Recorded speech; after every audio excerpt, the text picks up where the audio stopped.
Hello, ladies and gentlemen. For the people who have played Hearts of Iron 4, you might know the man named Konstantin Rodzaevsky. Konstantin in Hearts of Iron 4 is the fascist in the game. But how relevant was he to become a fascist leader then in Russia? And truth being, not very much. So what type of man was Konstantin? Well, he is an educated man, I can give you that one.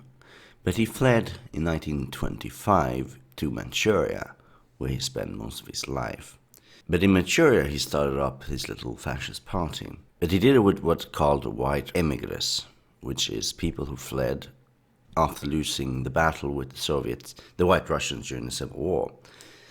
So this entire ordeal, he was anti-Soviet. Anyone who was in Manchuria pretty much knew about the guy and they joined him.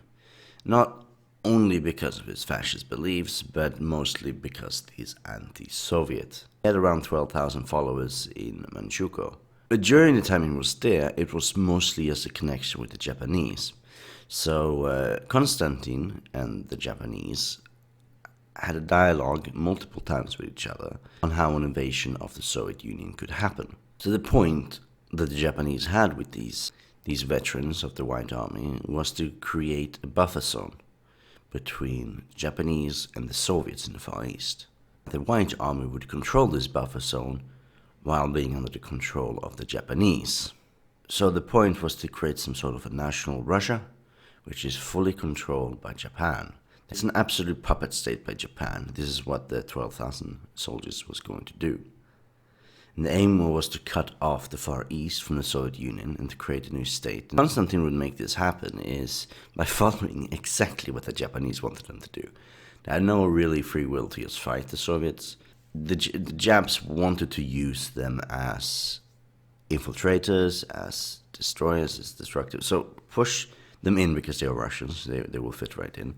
Push them in right before the actual main conflict happens, and that they can create disturbances in infrastructure, make it easier for the Japanese. And once this all happened, their puppet states of theirs would have been from the Baker Lake up to the Urals. Now you might ask, where is the Baker Lake? Well, think Mongolia, middle of Mongolia, right above the capital of Mongolia. Up from there, all the way to the Urals. Everything east of that is going to be owned by Japanese directly. If you ever had played Hearts of Iron 4 before, and you beat the Soviet Union, it's actually very common that you create a puppet state right here. It's middle of Russia is more or less the point. Middle of Russia, buffer zone, so the West can't attack Japan, and Japan can't immediately attack. Well, Japan technically could because they own the state, but the point is no one is supposed to move between it. So it's creating a layer of safety, which you usually do in Hearts of Iron 4. That's the same strategy, and the Japanese had exactly that. So Konstantin wasn't a man who was going to rule Russia. He never would. If the White Army would have won, he wouldn't have ruled. He's nobody. He's a weirdo. But it was perfect for the Japanese.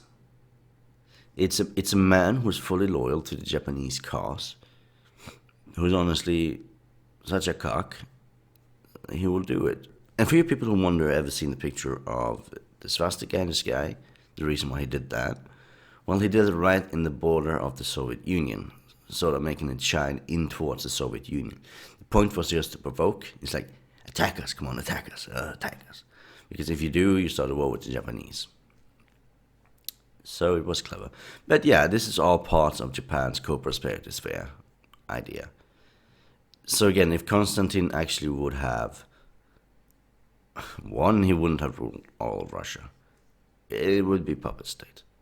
Even if I'm honest, even if Japan would have won, I don't think they would have given him anything. Because that would mean the Germans would have won, probably.